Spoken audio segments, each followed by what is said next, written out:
Assalamualaikum warahmatullahi wabarakatuh. Halo semuanya, perkenalkan nama saya Delani Tiara dengan NPM C1C023077 dari kelas 1E, Program Studi S1 Akuntansi Fakultas Ekonomi dan Bisnis. Nah, baiklah di sini saya akan menjelaskan mengenai persamaan dasar akuntansi. Di sini saya sudah menyiapkan beberapa transaksi yang akan kita identifikasi ke dalam persamaan dasar akuntansi. Di sini saya tidak hanya menyiapkan transaksi keuangan, namun ada juga transaksi non-keuangan. Apa sih itu transaksi keuangan dan non-keuangan? Transaksi keuangan adalah transaksi yang mengubah posisi keuangan di dalam suatu perusahaan. Nah, dari transaksi non-keuangan adalah transaksi atau kejadian bisnis yang tidak merubah posisi keuangan perusahaan. Nah, yang akan kita masukkan ke dalam persamaan dasar akuntansi adalah transaksi keuangan. Di sini saya juga sudah menyiapkan tabel persamaan dasar akuntansi. Langsung kita mulai saja. Tuan Ardi adalah lulusan ilmu komputer dari Universitas Brawijaya. Setelah lulus, ia memutuskan pulang ke Kepahyang dan membuka usaha kursus komputer pada tanggal 1 Juli 2023 yang ia beri nama Oke Komputer. Oke Komputer ini beralamat di Jalan Pasar Ujung Kepahyang. Berikut adalah transaksi-transaksi yang terjadi yang berhubungan dengan Oke Komputer selama bulan Juli 2023. Pada tanggal 1 Juli 2023, Tuan Ardi menginvestasikan uang tunai senilai 230 juta sebagai modal awal membuka usaha. Nah, yang pertama kita buat tanggalnya 1 Juli 2023. Pada transaksi ini, Tuan Ardi menginvestasikan uang tunai senilai 230 juta sebagai modal awal. Nah, maka akun yang terpengaruh adalah aset berupa kas senilai 230 juta dan juga modal pemilik yaitu Tuan Ardi senilai 230 juta.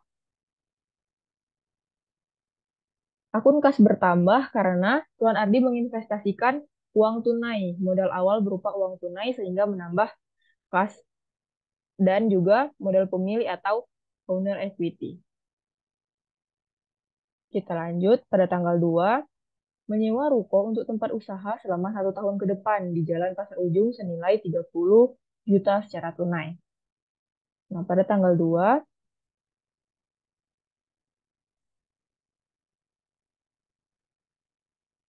akun yang terpengaruh di aset berupa kas berkurang 30 juta, dan juga sewa dibayar di muka bertambah senilai 30 juta. Aset berkurang karena kita mengeluarkan uang sehingga kas berkurang. Kita menyewa ruko untuk tempat usaha selama 1 tahun ke depan di Jalan Pasar Ujung senilai 30 juta secara tunai. Karena secara tunai berarti kas kita berkurang 30 juta dan sewa diberi muka kita bertambah senilai 30 juta. Lalu pada tanggal 3, membeli peralatan kantor berupa komputer dan meja kursi masing-masing 7 unit seharga 50 juta secara tunai. Nah, pada tanggal 3 Juli, kas kita juga berkurang senilai 50 juta karena kita membayar secara tunai sehingga kas berkurang 50 juta dan peralatan bertambah senilai 50 juta. Perlu diingat, dalam pencatatan transaksi minimal pasti mempengaruhi dua akun. Misalnya hanya di dalam aset saja yang terpengaruh, pasti salah satunya mengalami pengurangan dan satunya penambahan. Namun apabila terjadi di aset dan liabilitas ataupun ekuitas, pasti ketika di aset bertambah, maka di liabilitas ataupun ekuitas juga akan bertambah. Nah, sebaliknya jika di aset berkurang, maka di liabilitas dan ekuitas juga akan berkurang. Namun apabila hanya di satu sisi, sebelah kiri atau aset, bila salah satunya berkurang, maka salah satunya akan bertambah. Tidak mungkin yang satunya berkurang dan yang satunya juga berkurang, pasti berbeda. Lalu kita lanjut, masih di tanggal 3, membeli berbagai perlengkapan kantor senilai 3 juta secara tunai. Nah, pada tanggal 3,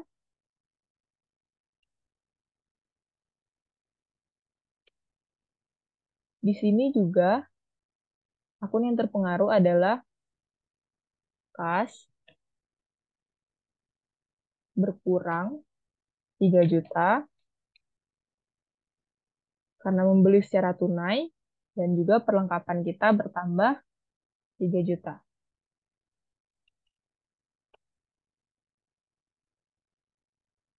Kita lanjut pada tanggal 4, Tuan Ardi menerima 3 CV dari calon karyawan dan hanya 2 yang diterima dengan kesepakatan gaji 3.500.000 per orang.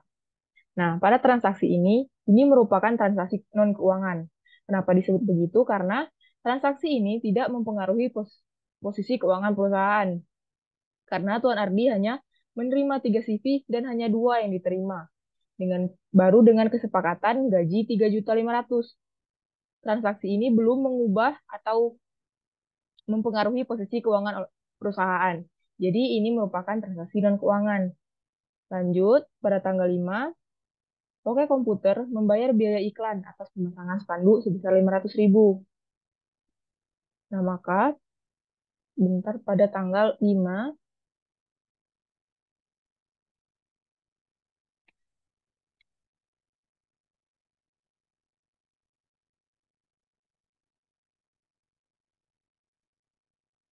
akun yang terpengaruh berupa kas berkurang sebesar 500.000 dan beban sebesar 500.000.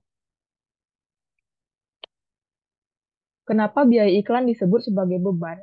Karena pada transaksi ini kita sudah menerima manfaat dari iklan tersebut. Nah, maka disebut sebagai beban, bukan biaya iklan, tapi disebut sebagai beban. Dan karena kita membayar dan pada di pada persamaan dasar akuntansi kas kita berkurang 500 dan juga beban sebanyak 500. Jadi apabila kita sudah menerima manfaat dari contohnya iklan ini, maka itu akan disebut sebagai beban. Pada tanggal 8, menerima uang pendaftaran dari 3 peserta kursus sebesar 750.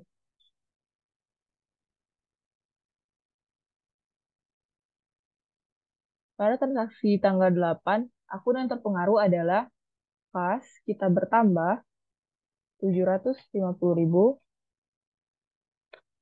dan juga pendapatan bertambah 750.000. Kas bertambah karena di sini kita mendapatkan uang pendaftaran dari peserta dari 3 peserta kursus sebesar 750. Jadi transaksi ini mempengaruhi pendapatan dan juga kas kita bertambah. Lalu pada tanggal 11, diterima uang muka dari salah satu peserta senilai 5.500.000 untuk 3 bulan ke depan. Tanggal 11, akun yang terpengaruh berupa kas sebesar 5.500.000 dan juga pendapatan diterima di muka sebesar 5.500.000. Karena kita mendapatkan uang, maka kas kita bertambah. Nah, kenapa di sini disebut sebagai pendapatan diterima di muka? Karena di sini pada transaksinya diterima uang muka dari salah satu peserta senilai 5.500.000 untuk 3 bulan ke depan. Nah, di sini kita sebut sebagai pendapatan diterima di muka karena kita belum memberikan manfaat kepada pelanggan, namun pelanggan itu sudah memberikan kita uang untuk 3 bulan ke depan. Jadi dicatat sebagai pendapatan diterima di muka. Pada tanggal 13 Juli, diterima uang dari peserta lainnya senilai 2 juta untuk 1 bulan. pada tanggal 13.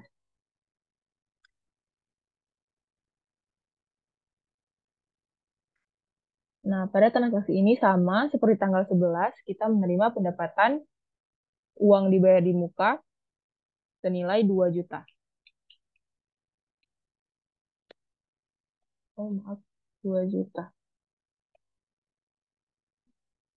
Dan pendapatan diterima di muka 2 juta. Lanjut, pada tanggal 16, dikirim tagihan kepada peserta kursus senilai 500.000 atas jasa yang sudah diberikan. Maka pada tanggal 16, akun yang terpengaruh adalah piutang senilai 500.000. Dan pendapatan 500.000. Kenapa di sini dicatat sebagai piutang? Karena kita sudah memberikan jasa kepada pelanggan, namun kita belum menerima uang atau pendapatan dari pelanggan tersebut, sehingga disebut sebagai piutang. Pada tanggal 17, diterima tambahan peserta sebanyak 2 orang dengan uang pendaftaran senilai 500.000.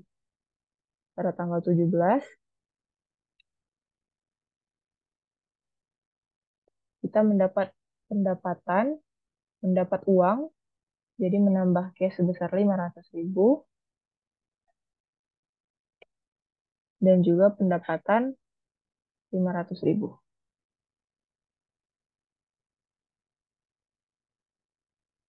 Lalu pada tanggal 19, membeli tambahan peralatan kantor berupa komputer dan kursi meja senilai 10 juta. Secara kredit dan baru dibayar 5 juta, sisanya bulan depan. Jadi tanggal 19,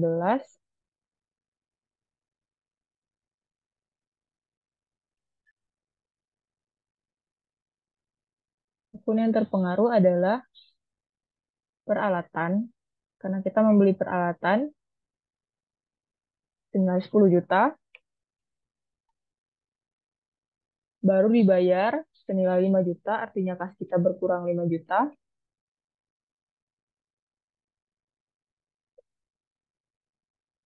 Nah, dan utang sebanyak 5 juta.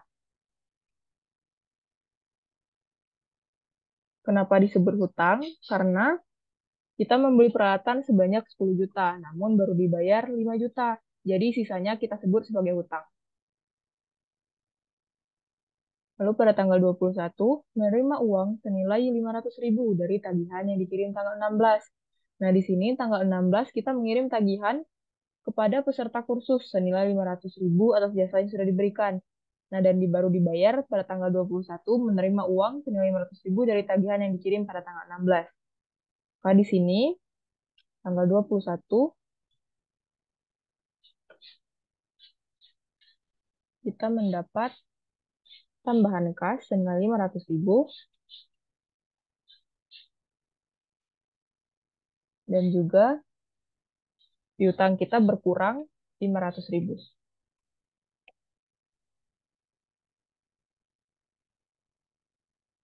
Lalu tanggal 22, Tuan Andri mengambil uang 3 juta untuk keperluan pribadinya. Tanggal 22,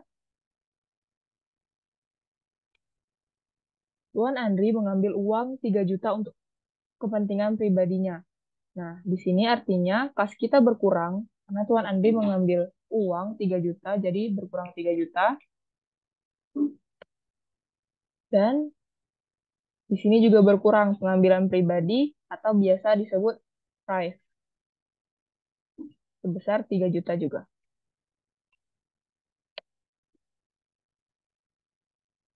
Lalu pada tanggal 23, diterima uang dari peserta kursus senilai 500.000 untuk jasa yang sudah diberikan. Pada tanggal 23, diterima uang 500.000, artinya kas kita bertambah 500.000, dan juga pendapatan bertambah 500.000.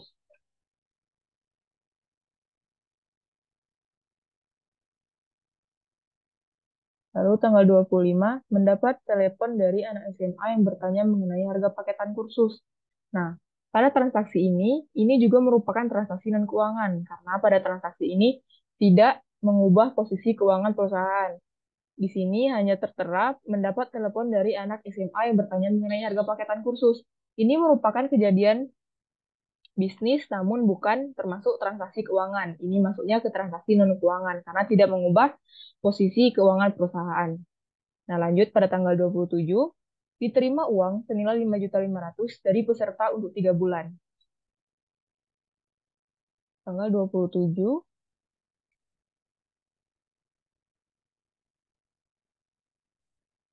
diterima uang 5.500.000, artinya kas kita bertambah senilai 5.500.000 untuk 3 bulan ke depan. Nah, di sini juga pendapatan diterima di muka kita bertambah senilai 5.500.000.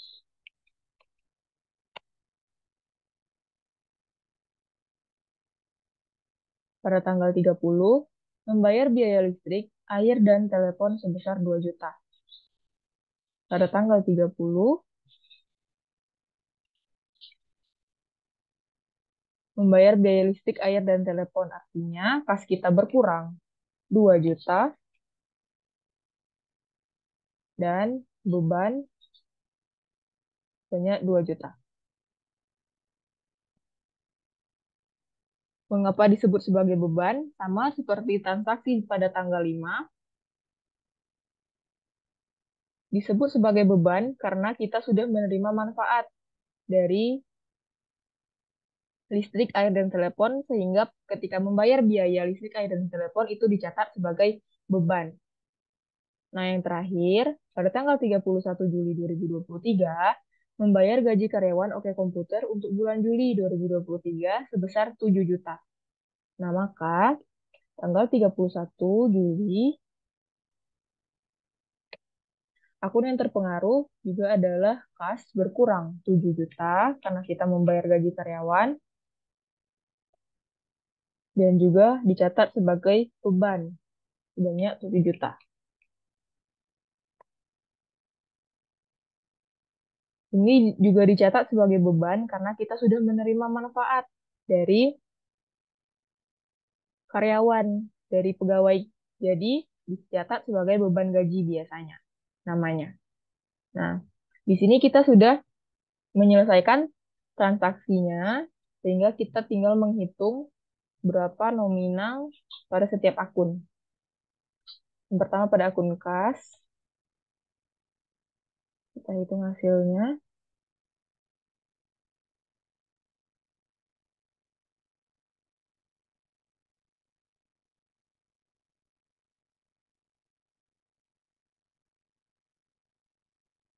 Lalu piutang,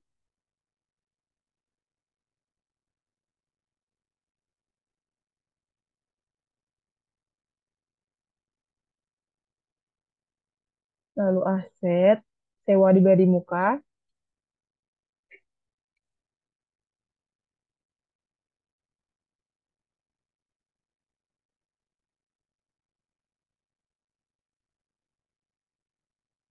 lalu perlengkapan,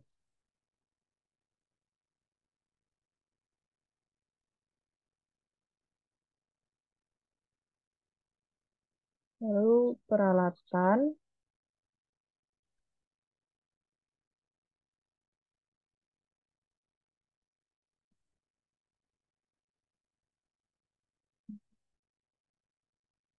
ulang lagi,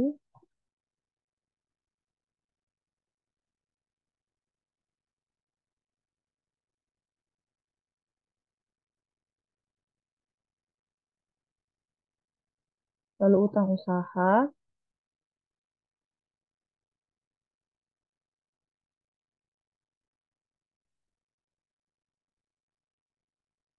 kemudian pendapatan diterima di muka,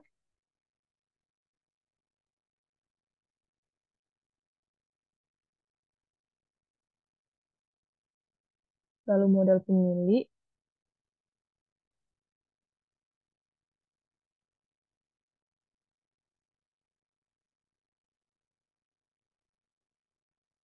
kemudian pendapatan,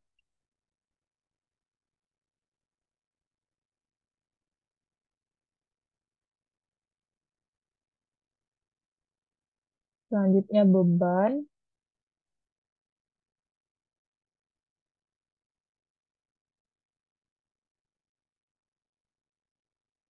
dan yang terakhir pengambilan pribadi atau kas.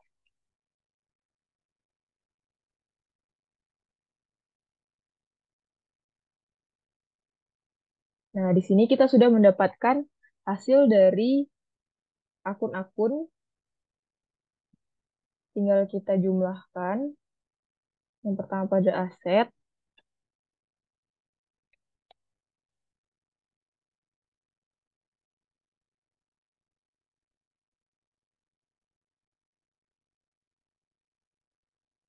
kemudian pada akun liabilitas,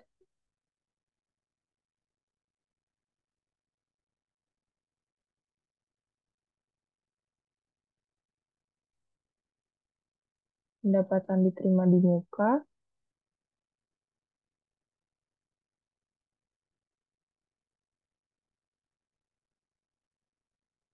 dan ekuitas.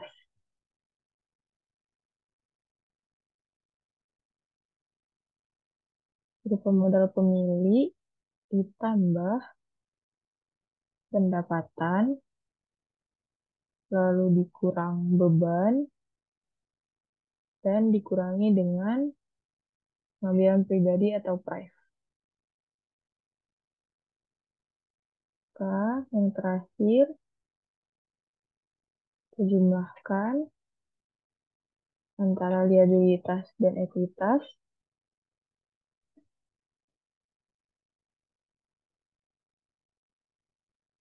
Nah, di sini kita sudah mendapatkan hasil dari aset sama dengan liabilitas plus ekuitas adalah 237.750.000.